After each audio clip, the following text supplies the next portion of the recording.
If you misbehave and/or are too awesome at a local bar or public event, they may kick you out. And if you stir up too much of a ruckus, they toss you out of the country. History is littered with the stories of people who, for a variety of reasons, were cast away from their homes and forced to live in foreign lands. So, today we're going to take a look at some famous historical figures who were exiled.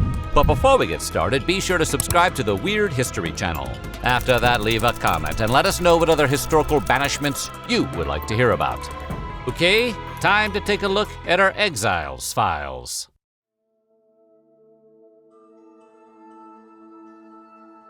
The poet Ovid was one of the great writers of the Roman world. Born to an elite family in 43 BCE, he made a name for himself by composing poems like The Art of Love, which was something of an ancient seduction manual. Nowadays, that type of thing usually asks for a credit card number. But Ovid's fortunes changed in 8 CE, when Emperor Caesar Augustus exiled him to Tomis, in what is today Romania.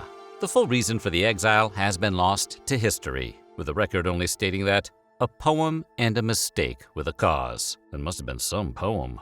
In the subsequent centuries, researchers have tried to parse out what exactly happened. It's well known that Augustus initiated conservative moralistic laws during his reign, and it's possible that something Ovid did, said, or wrote may have put him in conflict with that. Theories include the possibility Ovid poetry was just a bit too horny, that the poet was openly disrespectful of the emperor, or that he may have actually been involved in a plot against the emperor or some other scandal.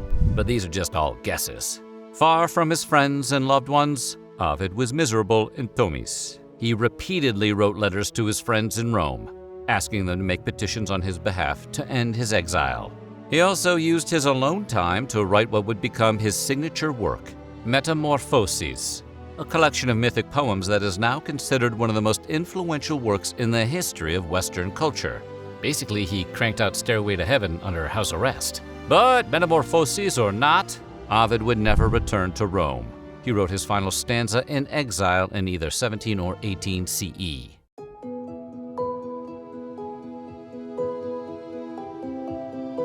Ovid certainly wasn't the last writer to piss off powerful people and get the boot as a result. Take Dante Alighieri. He was a proud son of Florence and is best remembered for writing the book that would come to be known as the Divine Comedy. The masterpiece was a classic trio of texts about his imagined descent into purgatory and hell, and his subsequent ascendance to paradise.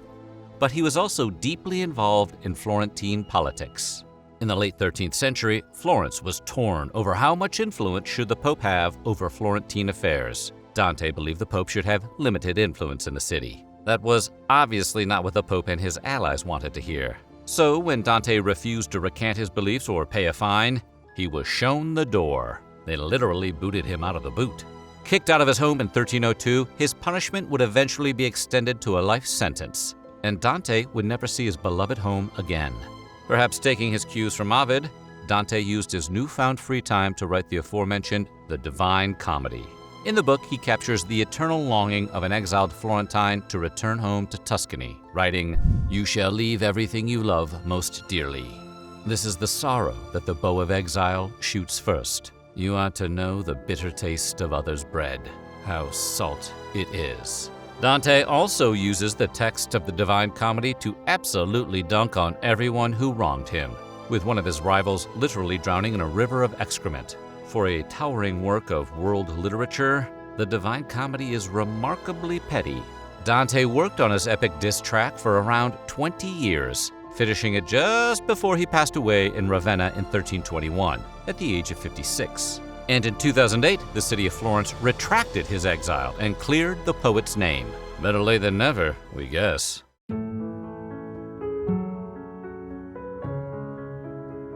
Speaking of people getting kicked the flip out of Florence, in the late 15th century, much to the disappointment of their many enemies, the Medici family remained a political juggernaut.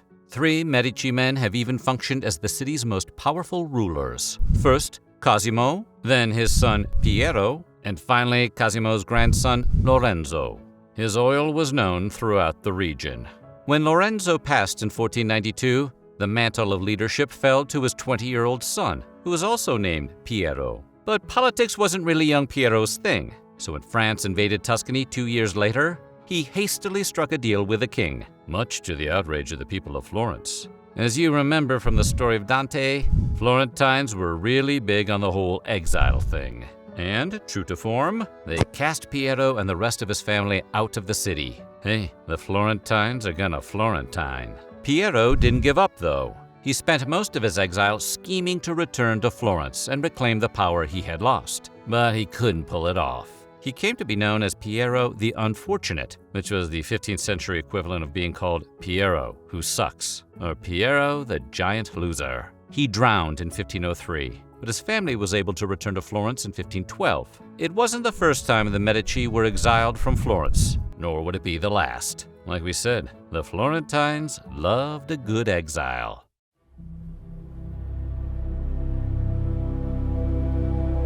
In 1814, most of Europe breathed a sigh of relief after the decades-long French Revolutionary and Napoleonic Wars finally came to an end. Napoleon Bonaparte abdicated as Emperor of France, and they couldn't kick his fancy-hatted ass out fast enough. The former dictator was quickly exiled to the island of Elba. Just 10 miles off the coast of the Italian peninsula, Elba was well connected to the continent. So connected, in fact, it was arguably not the most secure place to send him. Predictably, Napoleon escaped after less than a year and stormed his way back to France. During the so-called 100 Days, he scraped together what support and manpower he could to launch a brief comeback that ended with his defeat in June of 1815 at the Battle of Waterloo. After that, they exiled him again, but this time he couldn't escape if he wanted to.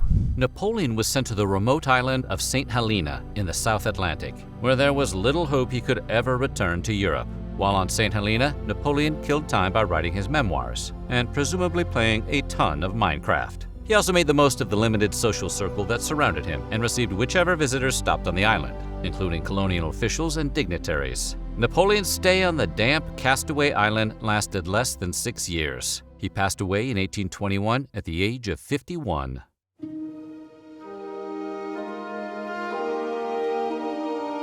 Thanks to a 2003 movie directed by Edward Zwick, you probably think of Tom Cruise when you hear the words, The Last Samurai, even though Tom Cruise has very little to do with Japanese history, just like the Ninja Turtles have very little to do with Italian cuisine.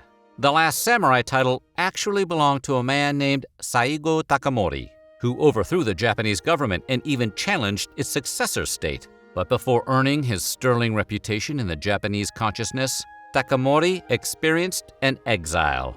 As a young man, he was committed to limiting the power of shoguns, a political stance the shoguns were not particularly into. As you can imagine, it put a target on his back. So, to escape his enemies, he took refuge on the island Amami Oshima. He returned to court in 1862, but that turned out to be a tad premature, and he was quickly banished again. This time, he was arrested and sent to a different island called Okinoerabu. Takamori's banishment finally ended in 1864. When he won an appointment in the Satsuma army. In the Tom Cruise film, Ken Watanabe's character Katsumoto is based on the real-life Takamori, although he was apparently exiled from the movie poster.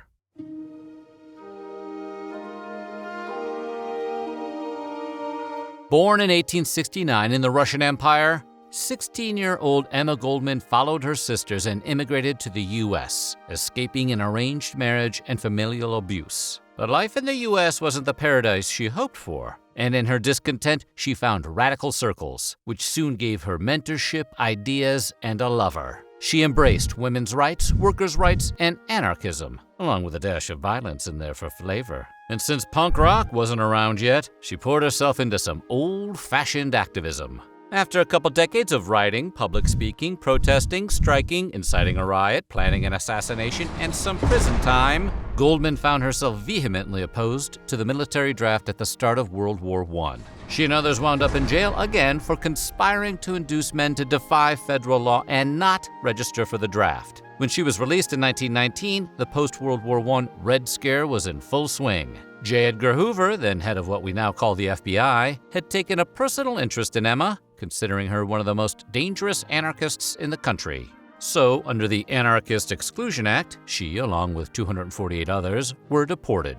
The act only applied to non-citizens, but since Goldman's claim to citizenship came through a brief marriage to a man who had since had his citizenship revoked, the Fed said her citizenship was invalid and sent her to Russia, which was then in the throes of revolution and civil war. Years later, she recounted her feelings of betrayal as she was escorted onto a ship in New York City that would carry her from America, writing, "It was my beloved city, the metropolis of the New World. It was America indeed, America repeating the terrible scenes of Tsarist Russia." Goldman soon hightailed it out of Russia in 1921, when she discovered the Bolshevik Revolution wasn't so cool, and she would spend the last decades of her life traveling in Europe and Canada, speaking out on behalf of workers and against the rising tide of fascism in Europe.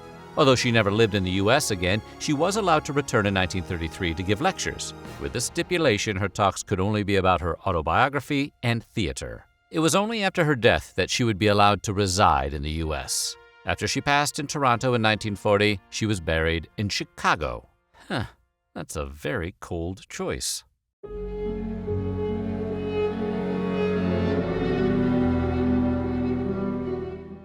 On June 30th, 1936, Emperor Haile Selassie of Ethiopia stood before the League of Nations and begged for help. Although Ethiopia was a sovereign country and a member of the organization, Benito Mussolini, dictator of Italy and pioneer of fascism and big hats, had invaded the nation several months earlier. Selassie argued that the League, being an international organization dedicated to world peace, had a moral duty to act and check Mussolini and his dangerous ambitions. You'd think that was exactly the kind of thing the League would want to get involved in, but whether due to impotence or indifference, they just kind of shrugged it off and did nothing as Italy added Ethiopia to its collection like a Pokemon. Italy's successful conquest of the African country was only one of many invasions in the years leading up to World War II. At the time, fascist countries felt emboldened to claim sovereign land they had no right to, and appeasement was all the rage with most international bodies, so they just kind of let it slide. It's the old, somebody else will take care of it approach. Selassie's exile from Ethiopia began in May of 1936, and he found a safe haven in Bath, England.